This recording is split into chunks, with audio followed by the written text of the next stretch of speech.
In today's discussion, we'll delve into the transformative influence of cultural exchange and its role in fostering global understanding. Cultural exchange enriches our perspectives. It allows us to learn from diverse traditions, customs, and worldviews. Exposure to different cultures enhances our empathy and tolerance, breaking down stereotypes and prejudices. Moreover, cultural exchange promotes diplomacy and peace. It facilitates connections between nations, fostering cooperation and reducing the likelihood of conflicts. Shared experiences in the arts, sports, and education create lasting bonds among people from different backgrounds. Furthermore, cultural exchange drives economic growth and innovation. Tourism, international collaborations in the arts, and the exchange of ideas spark creativity and generate economic opportunities. This economic interdependence can lead to greater global stability. In conclusion, cultural exchange is a powerful force for promoting understanding, peace, and prosperity in our interconnected world. Embracing and encouraging these exchanges can lead to a more harmonious and collaborative global community.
Our planet's natural habitats are not just picturesque landscapes, they are the very foundations of life on Earth.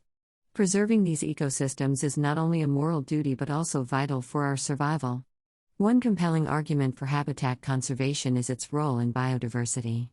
Natural habitats are home to a wide array of species, many of which are interconnected in intricate ecological webs.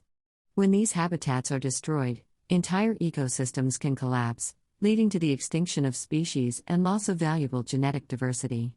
Furthermore, natural habitats provide numerous ecosystem services, such as clean air and water, pollination, and climate regulation.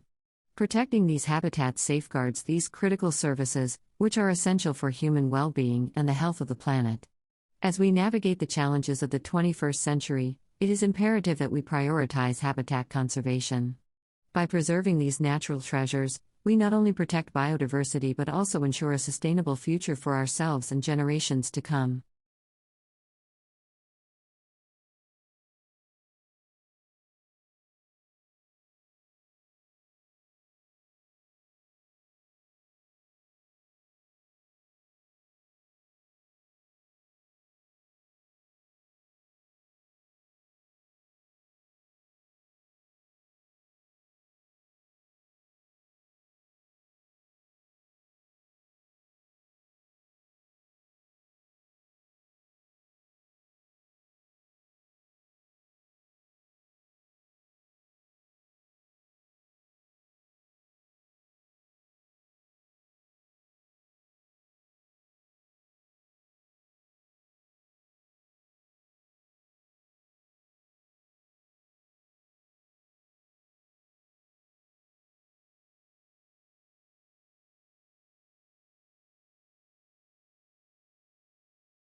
A team of researchers finds that shelling out for services that save time can bring greater feelings of life satisfaction than, say, simply buying more stuff.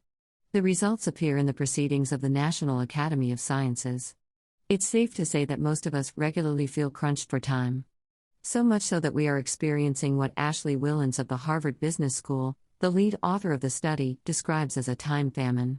And like any famine, this chronic lack of time takes its toll on our health. When we feel like our to-do lists are longer than the hours that we have time in the day to complete them, we can feel as if our life is spiraling out of control, thereby undermining our personal well-being. Well, if time is money, Willens and her team wondered whether money that's used to buy time could offer some relief. Like paying someone else to clean the house, mow the lawn, or deliver the groceries.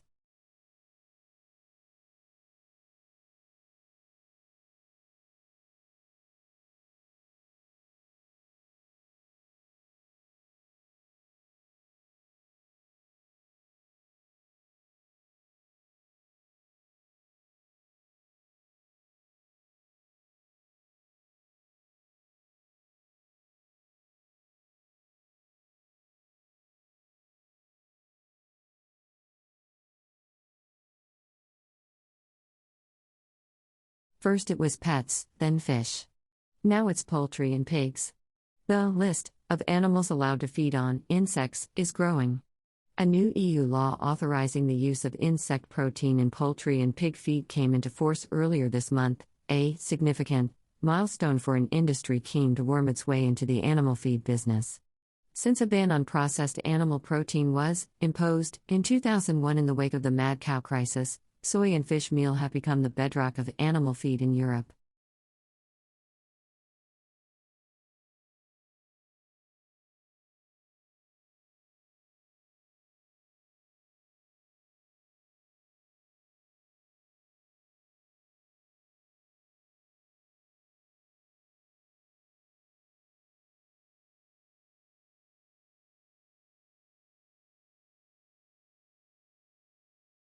The Venezuelan authorities say they have suppressed what they termed a terrorist attack on an army base in the city of Valencia.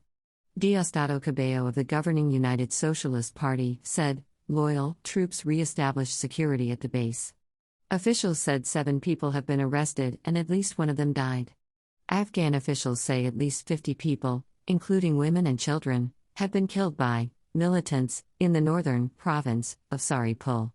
A spokesman told BBC that insurgents attacked security checkpoints and entered a village, killing civilians, among them women and children.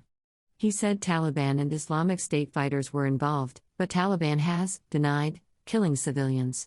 They say they killed 28 members of a local militia.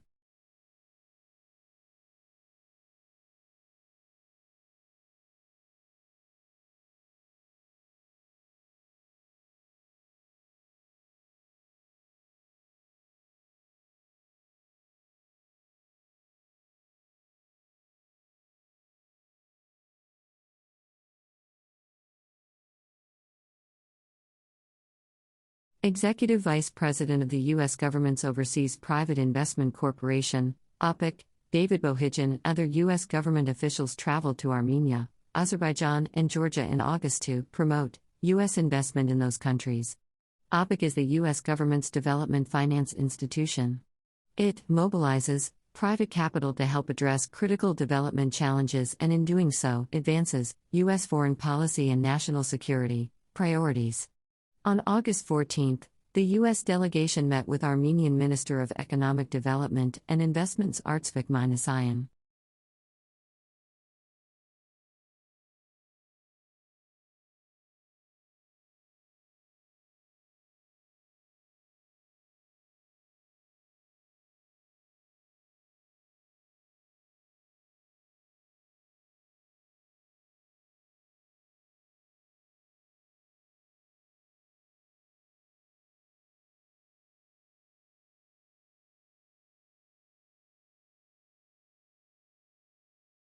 In a chapter of Democracy in America entitled Why the Americans Are Often So Restless in the Midst of Their Prosperity, de Tocqueville sketched an enduring analysis of the relationship between high expectations and dissatisfaction between political equality and envy.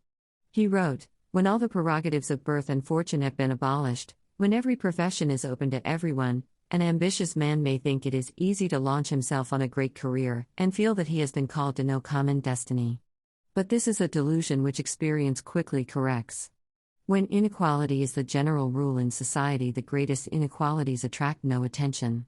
But when everything is more or less level, the slightest variation is noticed. That is the reason for the strange melancholy often haunting inhabitants of democracies in the midst of abundance, and of that disgust with life sometimes gripping them even in calm and easy circumstances.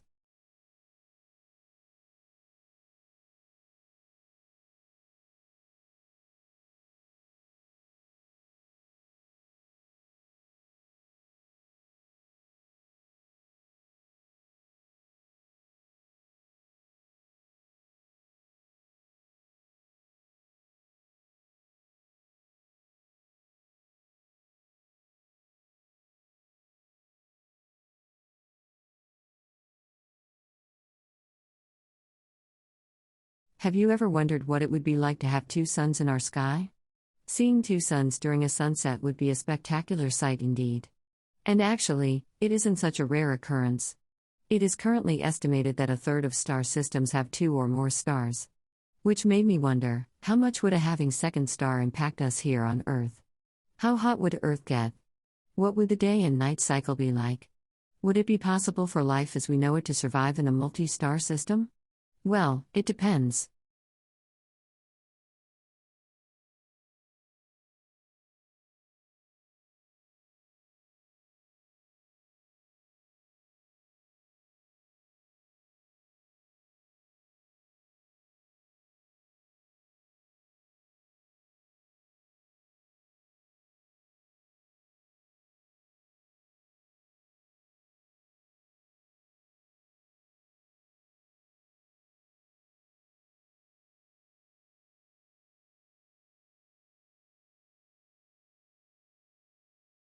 The theory of personality types suggests there are pairs of what are known as type preferences. Type preferences are not the same as character traits that can be worked on and changed, rather, they're preferred ways of being in the world, different ways of experiencing daily life.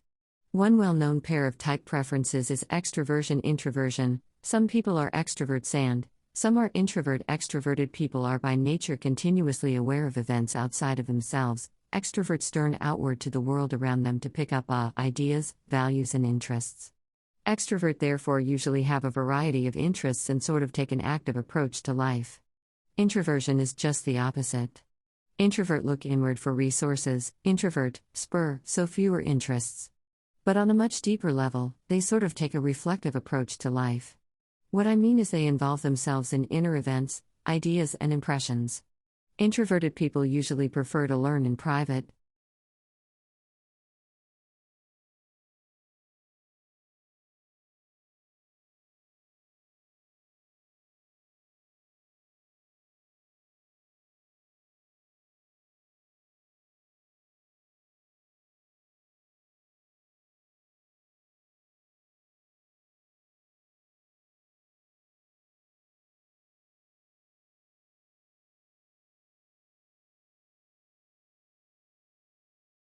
I have said before that you can't have a civilization that doesn't have art. When we think about the great civilizations historically, all of them had a great production of culture and art because society did not fail to observe itself. The sophistication of the great civilizations were their ability to look at themselves. What exactly allows a society to do to be the producers of art and culture and to mirror back to the core of the society?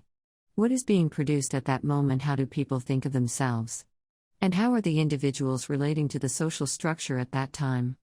Art is the vehicle in which guides us towards understanding what we were you to take away from art. What would be that mirror? How do we see what we are about? How would we understand what was going on in Paris at the time of the Impressionists?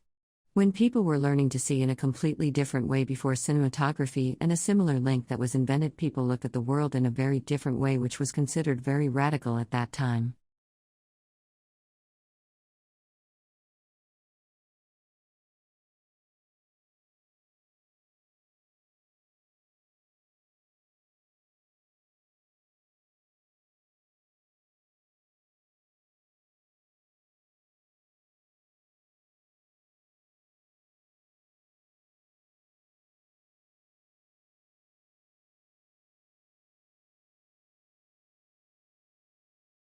At the top, you would have a king.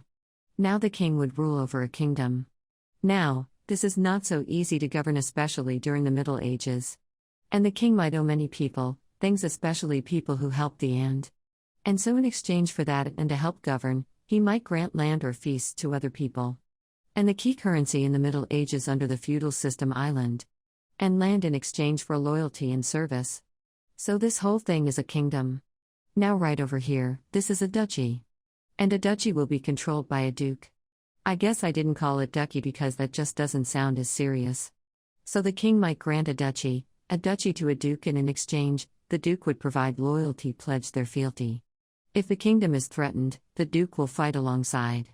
The king would provide their own troops if the king wants to go conquer other territories, same thing, and also provide the king with taxes, which might be in the form of coinage depending on what time and region we are in the Middle Ages, or it might be in the form of a percentage of the agricultural production from this duchy.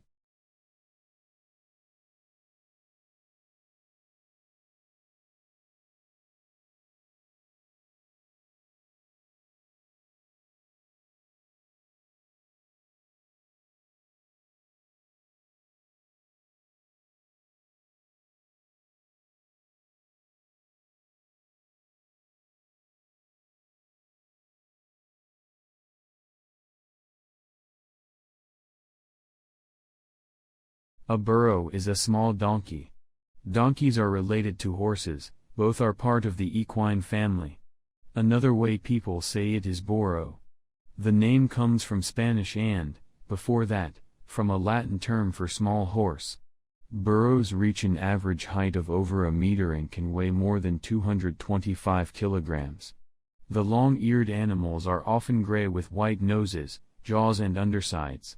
But they can also have coats of red or blue.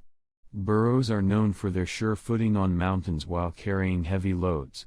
In the United States, they are best known for their history as pack animals in the desert Southwest. In fact, burros in the wild are related to pack animals that ran away or were freed by gold miners and others.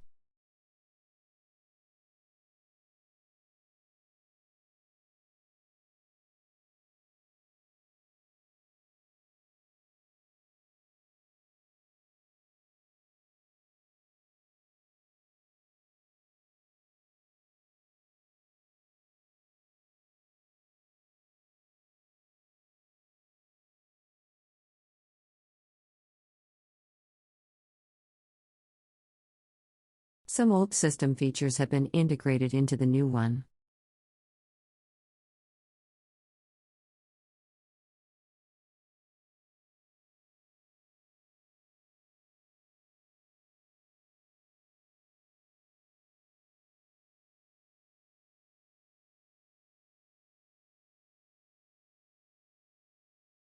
Always go through the safety rules before handling any class tools.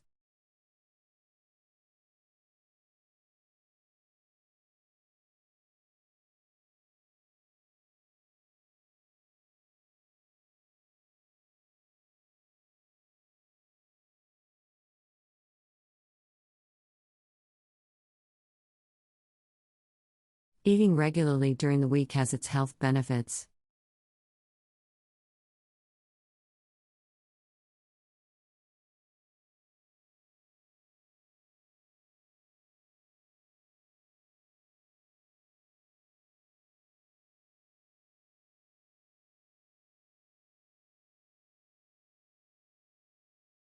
By collaborating, we can create statues that are both imposing and magnificent.